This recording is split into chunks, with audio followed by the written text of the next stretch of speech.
Ayatollah Ali খামেনিকে এমন এক missile দিয়ে হত্যা করা হয়েছে যা ছোড়ার পর পৌঁছে যেতে পারে মহাকাশ পর্যন্ত। এরপর প্রচণ্ড গতিতে ফিরে এসে আছড়ে পড়ে লক্ষ্যবস্তুর ওপর। মহাকাশের সীমানা ছুঁয়ে আসায় এই ভয়ঙ্কর মিসাইলের নাম ব্লু স্প্যারো।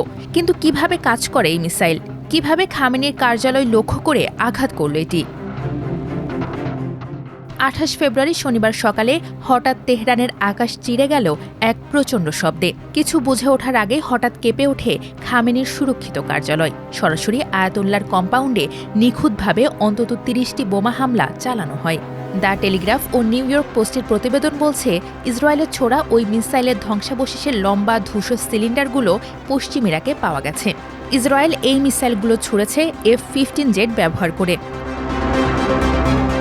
ব্লু স্প্যারো আকাশ থেকে উৎক্ষেপিত ব্যালিস্টিক মিসাইল। প্রায় 6.5 মিটার লম্বা এবং 1.9 টন ওজনের এই মিসাইলটি আর 10টা সাধারণ মিসাইলের মতো নয়।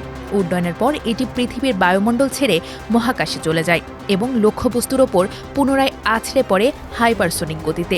এর পাল্লা প্রায় 1240 মাইল। অর্থাৎ ইসরায়েলি জেটগুলো ইরানের আকাশসীমায় না ঢুকেই অনেক দূর থেকে এটি নিক্ষেপ করতে পারে। এই মিসাইলের অবিশ্বাস্য গতির কারণে একে মাঝপথে আটকে দেওয়া বিশ্বের যে কোনো আকাশ প্রতিরক্ষা ব্যবস্থার জন্য প্রায় অসম্ভব। কিন্তু শুধু প্রযুক্তি নয়, খামেনির হত্যার এই নিখুঁত হামলার পেছনে ছিল দীর্ঘ 20 বছরের পরিকল্পনা। ইসরায়েলের কুখ্যাত গোয়েন্দা ইউনিট 8200 বছরের পর বছর ধরে খামেনির দেহরক্ষীদের অনুসরণ করছিল। এমনকি তেহরানের খামেনির কম্পাউন্ডের চারপাশের ট্রাফিক ক্যামেরাও ছিল মোসাদের নিয়ন্ত্রণে। টেলিগ্রাফের প্রতিবেদন বলছে, খামেনি তার সন্ধ্যার বেশিরভাগ সময় তার বাংকারে কাটাতেন, যা এতটাই গভীর ছিল যে সেখানে নামতে 5 মিনিট সময় লাগত। ইরানের শাসক গোষ্ঠী বিশ্বাস করত ইসরায়েলের সন্ধ্যায় আক্রমণ করার সম্ভাবনা বেশি। কিন্তু সিআইএ থেকে তথ্য পেয়ে ইসরায়েল এই হামলার সময়সূচি পরিবর্তন করে ফেলে।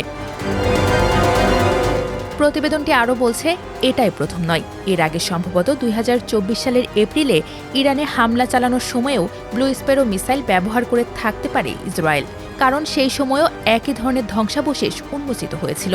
তবে এখন বলা যায়, মহাকাশ থেকে আসা এই ঘাতক অস্ত্রটি বদলে দিল মধ্যপ্রাচ্যের ইতিহাস। খামেনির দীর্ঘ শাসনের অবসান ঘটল এক প্রযুক্তিনির্ভর হামলার মাধ্যমে।